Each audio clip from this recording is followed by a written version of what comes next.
Саламатсыздар оқушылар, біз бүгін 7-ші сыныптың 4-ші тоқсанның БЖБ-сының 1-ші тоқсанның шығару жолдарын көрсетіп тұрмыз, қалай шығатынын. Бізде бірінші нұсқада бірінші тапсырмада айтады.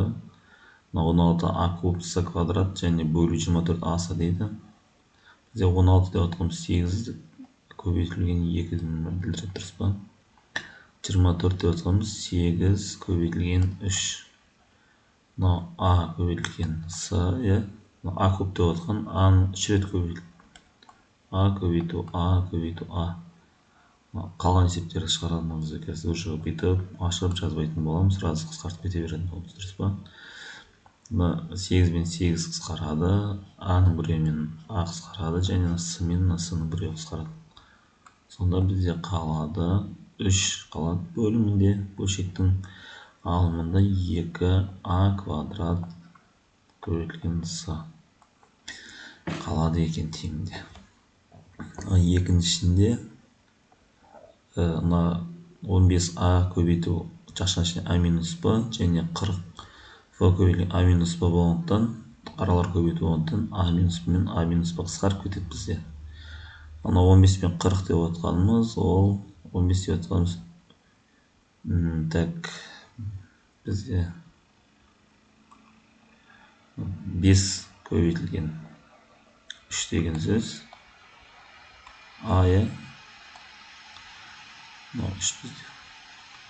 Одан кейін бізде мынау 40 деп отқанымыз 5 көбейтілген 8 қалған жоқ па?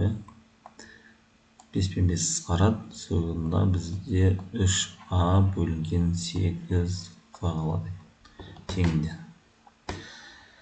Енді мұнда в-да біз мына жерде бөлшектің алымында қосу тұрғандықтан біз қысқарта алмаймыз. Оны қысқартуымыз үшін біз мынада y квадрат бар, біреуінде y бар, y-ді ортақ көбейтші жақша сыртына шығарамыз. Сол кезде бізде жақшаның ішінде y квадраттан y тап қойсақ y қалады, плюс y-тан y тап қойсақ 1 қалады. Бөлімде y квадрат деп отқанымыз y көбейту y деген ғой. Сонда мына бір y пен y қысқарады да, аралар көбейту болғандықтан. Сонда y плюс 1 бөлінген y деген мән қалады екен. Ары жылжитын болсақ, бізде екіншінде амалдарды орындаңдар дейді бізде.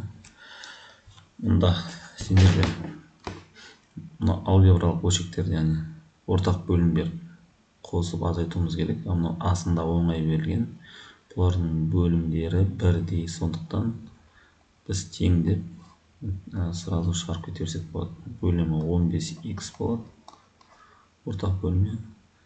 Алымы 12x азайтылған 7 қосылған 3x минус 2 болады. Тең болады.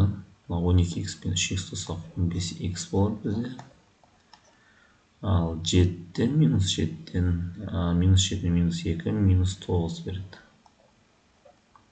15x.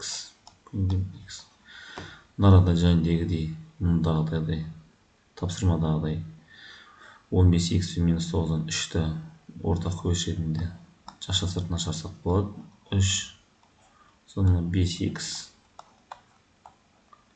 минус 3 қалады. 15 көбейтілген x.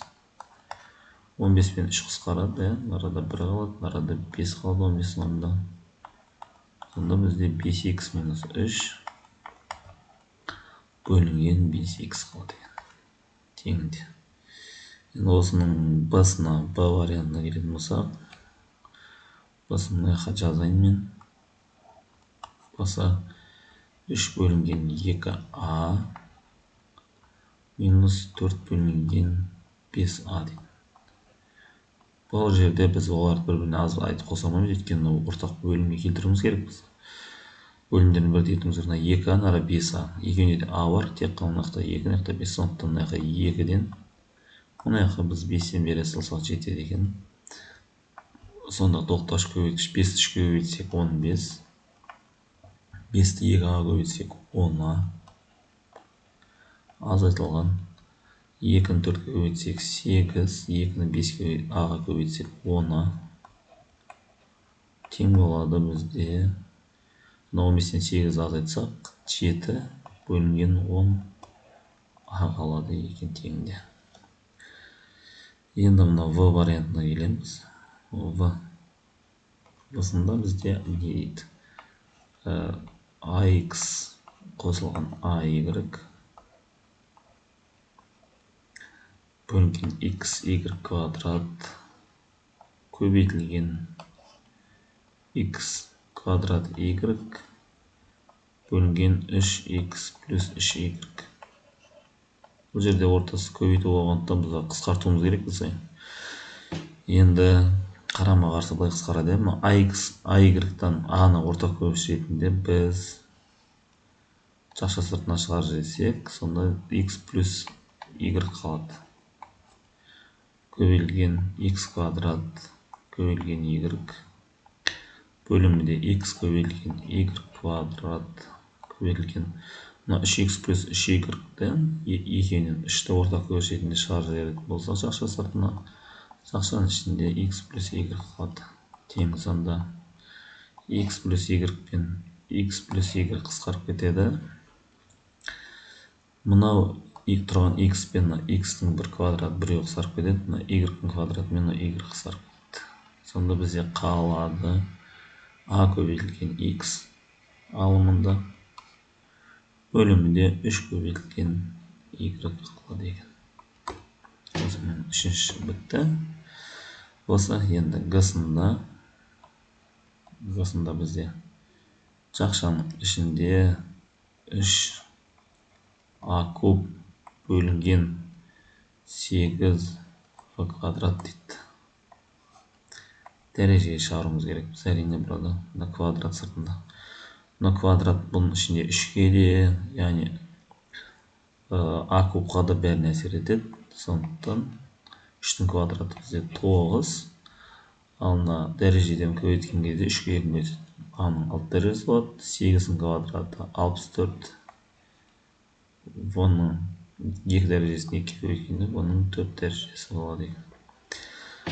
Осылай екінші тапсырма аяқталды бізде.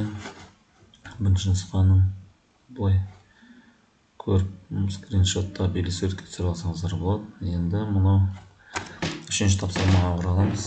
Үшінші тапсырмада өрнектің мәнін таңдырып бағаға ең жоғарғы балл береміз. Егер Y 70 болса, біз нараға Y-дің орнына сразу 70-ті қойып есептемейміз, ол бізде қателік болып табылады оқушылар. Біз бірінші өрнекті ықшам табуымыз керекпіз. Яғни бізде Y квадрат минус 6Y плюс 9 бөлінген Y квадрат минус 9 бөлінген 10Y минус 30 Y квадрат плюс 3Y тең болады. Енді бізде мынарада Y квадрат минус 6Y плюс 9 деп отқанымыз, ол бізде Y минус 3-тің квадраты болады, қысқаша көбейту формуласында. Ал мынада Y квадрат минус 9 деп 3-тің квадраты, бұл бізде Y минус 3, Y плюс 3-ті береді.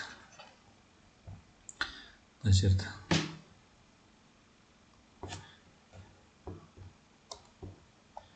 шамалы менде бөлшегім ұзындау болып кетті. И бөлу нарада 10-ды жақша сыртына шығарып жіберсек Y минус 3 қалады тоже. Мына жер бөлу әлі қысқарта алмаймыз. Көбейту ол кезде екінші бөлшектің алымен бөліну орналасады. Мына жерде де Y-ді жақша сыртына шығаратын болса Y плюс 3 қалады екен. Тең.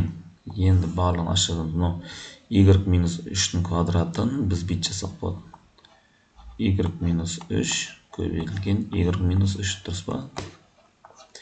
Бөлімінде Y минус 3 бөлінген Y плюс 3. Енді көбейту болған кезде мынау Y көбейтілген Y плюс 3 алымына кетеді, ал 10 көбейтілген Y минус 3 бөліміне кетеді екен. содан y минус 3 пен y минус 3 қысқарады, барлық көбейтуге қысқаратын бәрін қысқартамыз. Y плюс 3 пен y плюс 3 қысқарады. Мына жерде аралар көбейту болып тұрғандықтан барлықтарына y минус 3 пен y минус 3 те қысқарып кетеді. Аралар көбейту еткені барлықтарында. Сонда бізде y бөлінген 10 қалады. Енді жаңа бізге айтып тұрғандағыдай мына арада y тең 70-ке деп тұр ғой. Y орнына 70 қоятын болсақ, 70-ті 10-ға бөлетін болсақ, теңі 7 шығады екен. Мінекей оқушылар, осымен біздің